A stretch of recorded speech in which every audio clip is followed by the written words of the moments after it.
Vendredi 19 septembre, toute la planète tech avait les yeux braqués sur la QV 2025 signée Apple. Nouveaux iPhones et nouveaux AirPods. 3 modèles annoncés côté smartphone. L'iPhone 17, déclinaison allégée du Pro, et l'iPhone Air, présenté comme le plus fin du monde. Chez Yoko, on a décidé de se focaliser sur 2 stars, les AirPods Pro 3 et surtout l'iPhone 17 Pro, en édition orange. Une couleur qui fait déjà la hype dans notre agence. Bonjour à tous. Aujourd'hui, on vous présente le petit nouveau de chez Apple, l'iPhone 17 Pro. Mais la question qu'on s'est posée chez Yoko, c'est est-ce qu'il est vraiment fait pour les professionnels ? La réponse tout de suite, on le déballe ensemble. Wow!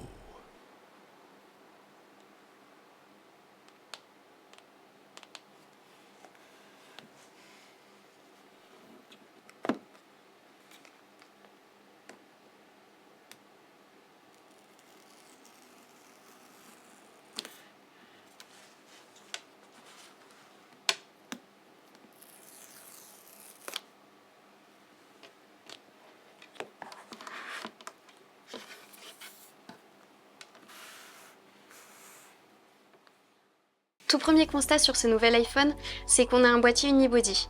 À première vue, le design en aluminium du 17 Pro paraît mieux fini.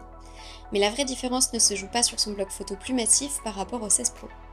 Apple a surtout réduit les points de contact et d'assemblage dans une coque unibody. Et avec la première chambre à vapeur intégrée à un iPhone, on obtient une dissipation thermique digne d'un mini PC. Résultat, les problèmes de surchauffe des modèles précédents s'atténuent, surtout quand on est en visio avec un partage de connexion. La torture pour vos smartphones actuels. Concrètement, ça veut dire plus de stabilité en multitâche et des performances qui ne chutent pas. Et ça, c'est un vrai bénéfice pour les pros. Sous le capot, on retrouve la 19 Pro.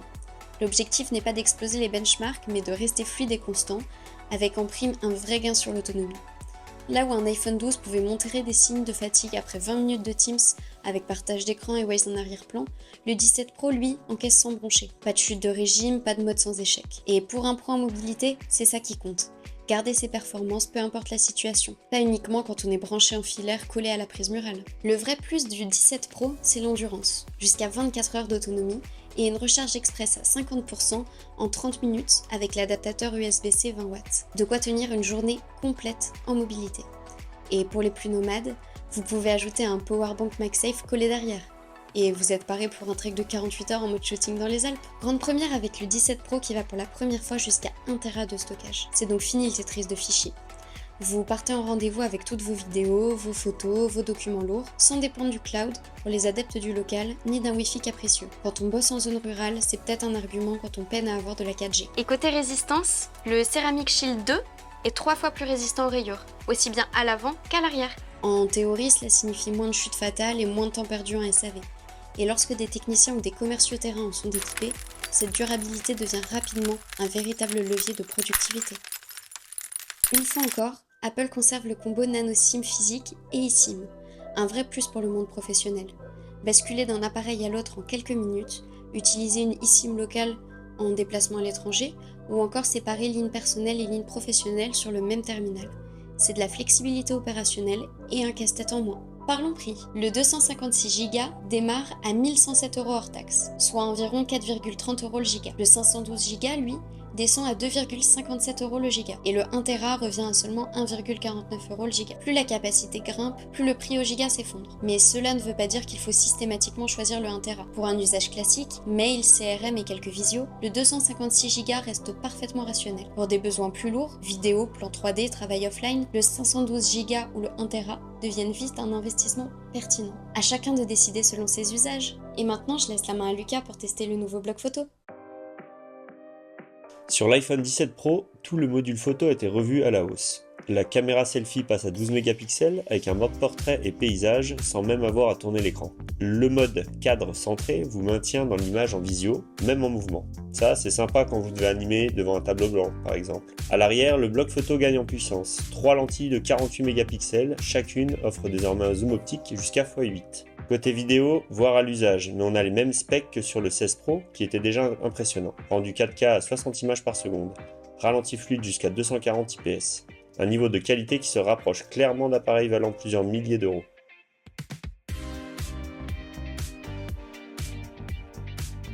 Bon alors Lucas, cas, qu'est-ce qu'on en pense de cet iPhone? Bah écoute, tu me connais, hein, moi je suis pas pour changer, mais bon, je suis toujours le vieil iPhone 11. Mais là j'avoue que ça me conquiert un peu, hein, surtout l'autonomie, les partages de connexion qui bouffent ma batterie au bout d'une heure, c'est bien compliqué en clientèle. Hein. Qu'est-ce que t'en penses toi? Bah écoute, moi ce que j'ai surtout apprécié, c'est vraiment les 1 Tera de stockage qu'on n'avait pas sur les anciens. C'est vraiment pratique parce que je me trimballe beaucoup avec beaucoup de fichiers à présenter à des clients quand je vais sur le terrain. Et c'est vrai que des fois je manque un peu de stockage et j'ai pas envie de spécialement supprimer de l'aspect personnel, etc. Donc ces 1 Tera de stockage vont vraiment me faciliter la vie finalement au quotidien. Ouais, c'est sûr. Puis pour utiliser notre CRM, ça sera quand même plus fluide. Non, puis ça va plaire à la clientèle. Et en plus de l'iPhone 17 Pro, l'autre petit nouveau c'est les AirPods Pro, AirPods Pro 3. Qu'est-ce qu'ils ont de plus que les autres? Un meilleur maintien au niveau des oreilles, une réduction de bruit qui est vraiment augmentée. Maintenant, vous pouvez travailler avec des AirPods et ne rien entendre autour de vous, et ça c'est super.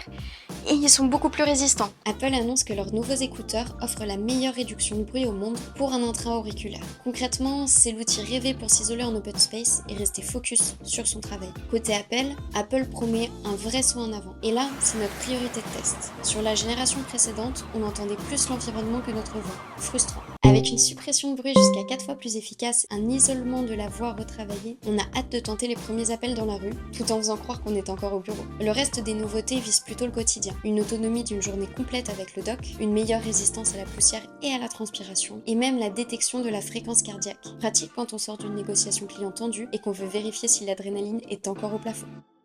Mais du coup, est-ce qu'il faut partir sur le 17 Pro?